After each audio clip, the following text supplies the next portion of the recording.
అలాగే తన సొంత నిధులతో కాలువలు తవ్వించానని కుక్కలకు ఉన్న విశ్వాసం రైతులకు లేకుండా పోయిందంటూ ఎమ్మెల్యే వివాదాస్పద వ్యాఖ్యలు చేశారు.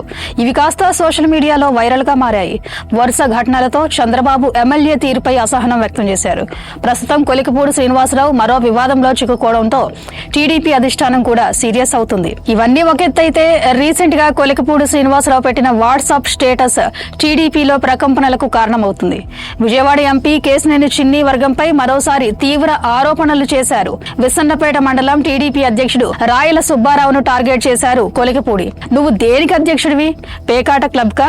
కొండపర్వ గట్టు దగ్గర డే అండ్ నైట్ మ్యాచ్ పేకాట కోసం ఆఫీస్ పెట్టావంటే నువ్వు నిజంగా రాయల్ అంటూ వాట్సాప్ లో స్టేటస్ పెట్టారు. రాయల సుబ్బారావు ఎంపీ కేశినేని చిన్ని వర్గం అనే ప్రచారం కూడా ఉంది. ఆయన్ని లక్ష్యంగా చేసుకుంటే ఇలా వాట్సాప్ స్టేటస్లు పెట్టారు కొలికపూడి శ్రీనివాసరావు. కొలికపూడి వాట్సాప్ స్టేటస్లు తిరువూరులో హాట్ టాపిక్ గా మారాయి. పొలిటికల్ సర్కిల్స్ లో దీనిపై చర్చ జరుగుతుంది.